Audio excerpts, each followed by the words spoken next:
Hey guys, it's Quinn, and today, Spectre included, we get my new ranking for all 24 Bond films worst to best. Now, I'm very excited about this video, and I've spent years re-ranking and revamping this list to make it more true, and the only criteria is how much I like the film, and then, of course, tiebreakers will be how good the movie is. So, good films are near the bottom, some pieces of crap are near the top. So, with that in mind, let's get into it, shall we? The ranking of the James Bond series worst to best. Number 24, Quantum of Solace. Yes, the film that you guys think I'm way too harsh on. Now, I'm gonna say it now, not to repeat myself, but I really do enjoy all of these films. Quantum of Solace is just the one that I enjoy the least most. The directing is a mess at best. This film is a born wannabe. The villain and henchmen are some of the worst in the series, and the theme song is great until a singer joins it 3 seconds in. Sure, the action scenes are fine, but nothing really else is. So that's why Quantum of Solace is the bottom of the barrel for this Bond fan. Number 23. A View to a Kill. Now, this one was tough for me because on one hand, the music and actors in this film are second to none, but great pieces don't always make a great whole. The whole final 30 minutes of this film are fun for sure, but is without a doubt the most uncreative film in the series, taking every plot point from Goldfinger and just sticking it in the 80s. This film is just so damn lazy that I can't give it any brownie points. The scene when Zorn says, "Wow, what a view to a kill." If that doesn't sum up the stupidity of this film, then I don't know what does. Number 22. Man with the Golden Gun. Now, this film I reviewed rather recently, so I don't want to spend too much time in it, but God, what wasted potential this film is. First of all, you have a fantastic villain played by an even better Sir Christopher Lee, which I've actually made a video talking about how he's so significant to the series. But anyway, shameless plug aside, you have this, the momentum of a successful Live and Let Die, and probably the most hard-nosed spy plot since From Russia with Love. But hey, why try to make a good film out of this potential? Instead, this film is such a mess that the focal point of this film in the car stunt has a slide whistle attached to it. Number 21. My views on this film have never really changed, and that is that Dr. No is for sure a great film, but almost every single Bond film to follow just takes the formula of Dr. No and just improves upon it. If I could compare this film to any other in history, it'd be The Terminator, because for sure, Terminator's great, but T2, like most all other Bond films, just improves on the original in almost every way, shape, and form. And besides, when I sit down to watch a Bond film, my first impulse has never really been to watch Dr. No, like, ever. Number 20. Diamonds Are Forever. A weak film, sure. A stupid film, definitely. But I'd be lying to myself if I didn't say I'm entertained every time I watch this film. I think it's the idea of Sean Connery and Blofeld just having one more clash that always gets me excited for this film. And even though, as the sequel to Honor Her Majesty's Secret Service, Diamonds could have left off with the same intensity, even though it kind of does in the pre-title, I do have to give it credit for at least being fun and funny. And besides, for nothing else, Mr. Winton Kidd are the creepiest henchmen I think in the history of the series, and that's saying something, seeing as a man with metal teeth pops in only a few films down the road. I like it, others hate it, but seeing as it's so low, there is definitely room for improvement in Sean Connery's last outing. Number 19. You Only Live Twice. You Only Live Twice is actually a fine film. It's just, for me, it feels so tired. It's like the series had gathered so much hype up to this point that they felt that You Only Live Twice would be good if they just repeated everything that had already been successful in the series, but on a larger scale. I have nothing wrong with this film, but then again, everything that is done You Only Live Twice just feels like it's been done to a better degree in prior and future Bond films, kind of like Dr. No. So, yeah, let's move on. Number 18. For Your Eyes Only. Longtime viewers of Quincy know that this film has always been a bizarre one for me. On one hand, it's a breath of fresh air and is definitely one of the more refined, more Bond films. But on the other hand, this film is just a weird '80s spin-off of From Russia with Love for me. More recent viewings of this film have helped me like the film more, and I think the action is fun in this film a lot of times, especially in the skiing sequence, but I just find a lot of other Bond films to be more entertaining. For a one-time viewing, For Your Eyes Only is great, but for multiple watches, there's just more attractive, albeit pretty damn stupid Bond films, which practically sums up this next pick. Number 17. Moonraker I legitimately enjoy, and you know why? Because for as bad a movie as Moonraker is, it is without a doubt one of the most entertaining. Bond fighting a snake, Bond fighting Jaws in a gondola, Jaws falling in love, Hugo Drax, who's one of the most over-the-top villains of them all. What is there not to love? I don't understand it. I honestly, though, wouldn't force anyone who isn't into Bond to watch Moonraker. Actually, I would tell them to burn the DVD to save the integrity of the series, but for me, it doesn't get much funnier and more entertaining than Moonraker. I just don't get why people hate it so much. Speaking of which, number 16.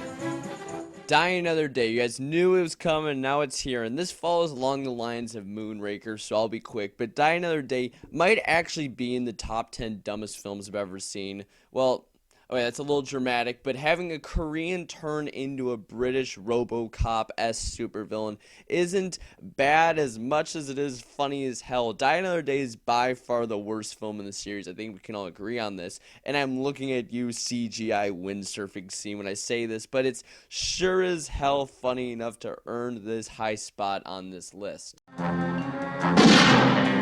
Number 15. License to Kill. I really had a tough time ranking License to Kill because at this point in the list and onwards, I love all these films for one reason or another, but for License, part of me really loves the grit that goes along with it, but for all those moments, there are just parts that are really uncomfortable and sort of take away from the entire Bond escape factor. When I go into a Bond film, I want a quality film, obviously, but I enjoy the silly aspects. That's why Die Another Day is so high, and on top of that, there just isn't any of that in this film. There's this weird 10-minute ninja subplot that is just more confusing than anything. And just overall, I like License to Kill, but God, it's kind of depressing at times, isn't it? Number 14.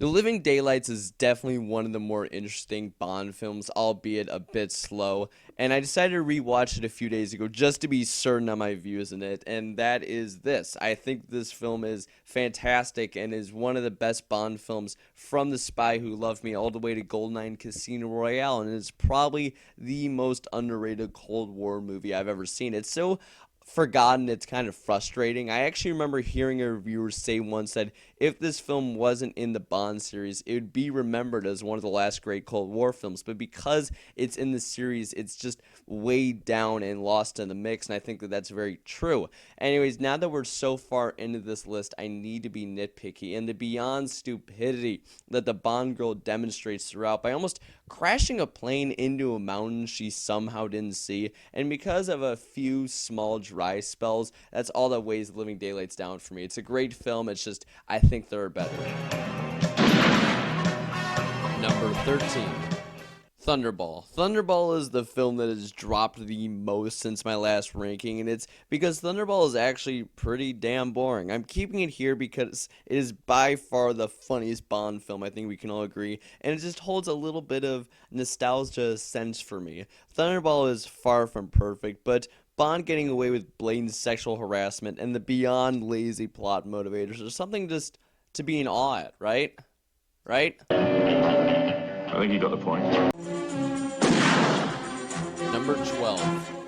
Live and Let Die. Maybe my most seen Bond film outside of Goldeneye. Live and Let Die, for me, really set the standard for every Roger Moore film to come. People complain about the incredibly stupid plot revolving around voodoo, which is true, and it's just for me, I personally love it. This film sort of gave new life to the series, and it just feels like everyone is having a lot of fun here. Unlike Diamonds Are Forever, which it seemed like everyone was kind of pissed off the entire time. The only reason Live and Let Die has dropped for me is because it feels a little mundane, to use a big word, but I love it all the same. I come back to this film, though, because it is an easy watch, but it isn't the pinnacle of the series in any way, shape, or form.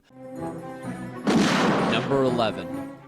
Casino Royale. Now, if this was objective, this would easily be in the top 3, so please don't hate me for having it here. But right here, Casino Royale is the film that I just don't seem to love as much as everyone else. The action is awesome. The gambling scenes are like the Rocky of poker battles, and the final scene in the crumbling building is awesome. But for me, something is missing, and maybe it's because I saw Casino Royale when I was 6 and I just wasn't that into it, so therefore I've never been a die-hard fan of Casino Royale, but I appreciate it for what it is, which is more than I can say for most Bond films. Number 10.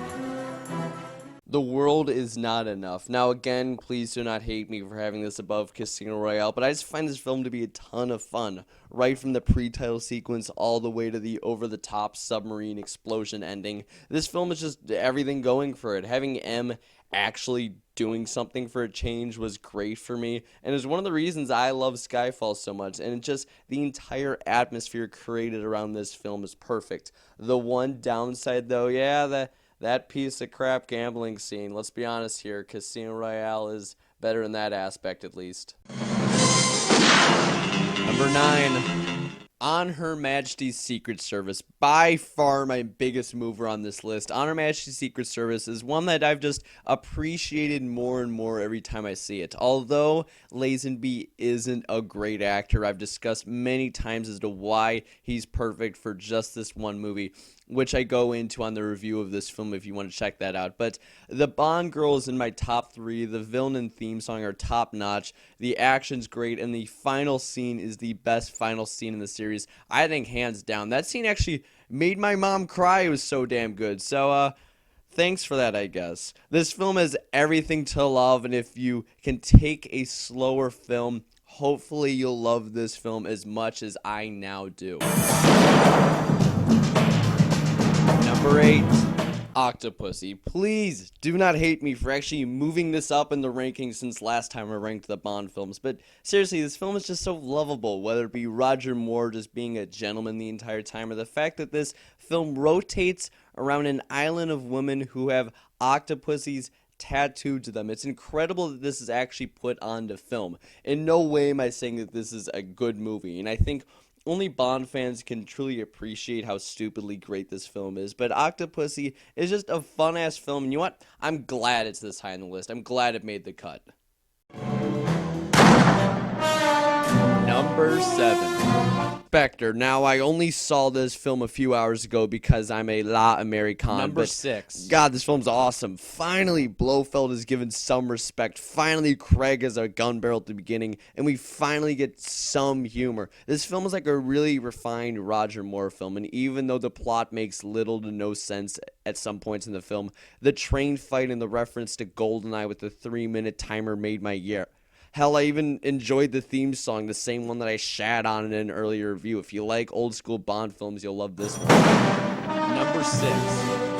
The Spy Who Loved Me. The Spy Who Loved Me, maybe besides For Your Eyes Only, is by far the best Moore film objectively, and it just molds together so well everything that we love about the Moore era that I don't get people who don't like this film. The music is excellent, the villain and henchman are probably the best complements to each other the entire series, the Bond girl is functional for what she needs to do, and the pre-title's brilliant, and the humor is awesome. The Spy Who Loved Me, like On Her Majesty's Secret Service, is another one that has just grown on me more and more throughout the years, and it's this high because Roger Moore is just so damn good in this film that I don't know what else to say, literally. So let's move on. Number 5. Tomorrow Never Dies, another dumb one, and one that matches Octopussy, but with Pierce Brosnan this time, so I'll make it quick. But come on, this film is fun as hell. Yes, the plot is trite, and sure, there is nothing really memorable about this film, but imagine combining everything you love about the Bond series with an over-the-top action film like The Expendables 3, and you get this. I love both of those, so I love this film. Number 4. Goldfinger. Yep, the near unanimous pick for the best Bond film falls at number 4 for me. Goldfinger is the definition of class, and the dozen iconic lines and moments in this film prove that. The fact that Goldfinger really set the bar that every other film has to reach is something that I love because it is proof that Bond films can be great, although I do think it took over 30 years to match this greatness again. Goldfinger really is the gold standard of Bond films, and we all know why, so I'm not going to beat a dead horse. But instead, let's head into my top 3. Number 3, Skyfall. Skyfall is how an anniversary Bond film should be done. You have great throwbacks to Goldfinger, especially with the DB5 that gets Bond fans just, I'll say, excited. You have the best Bond villain that we've had in quite some time. You have nonstop action. We finally get some origins that end up making Bond even more of a badass. I love how this film finally addresses how Bond is getting older, and how they play off of that is something that was sorely missed in something like A View to a Kill with late 50s Roger Moore. Called the 9th best action movie of all time by WatchMojo.com, Skyfall is just incredible, and for those of you who find it boring somehow, well, I'm sorry. Number 2. From Russia with Love, the North by Northwest of the Bond series, and I mean it literally, it steals a scene from that film. From Russia with Love is what a spy film should be. No other Bond film has had Bond do quite as much spy work and have so much espionage thrown in as this film, and that is why it has always been one of my favorites. I can understand if you think it to be a little slow, but for me, From Russia with Love, it just has an excellent cast, and the tone is perfect, and it's easily one of the best in the series, and is one of my top 10 films of all time. Unfortunately for this film, though, my number 1 film of all time also happens to be a Bond film, and that, of course, being number 1. You were expecting someone else?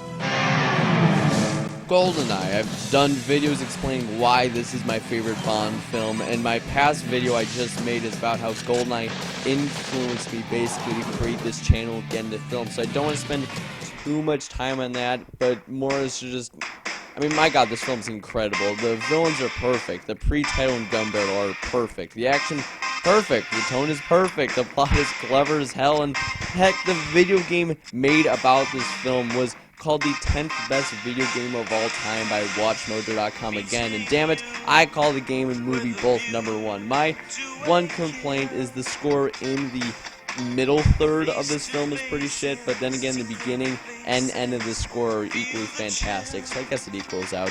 I once saw someone give this film a 2-star rating, and to you, I say you are no friend of mine. So yeah, that's my revamped ranking. A few years too late, I know, but opinions change. Speaking of which, how would you rank the Bond films? What did you think of Spectre, and was my rankings fair or just complete garbage? Whatever it may be, leave it in the comment section below, and as always, like, comment, and please share and subscribe if you enjoyed this video and want more James Bond content. It only take one click of a button, tell us share, comment, like, subscribe, do all that. It will really help me out, so please be sure to, and I'll see you guys next time for more James Bond content. Ciao.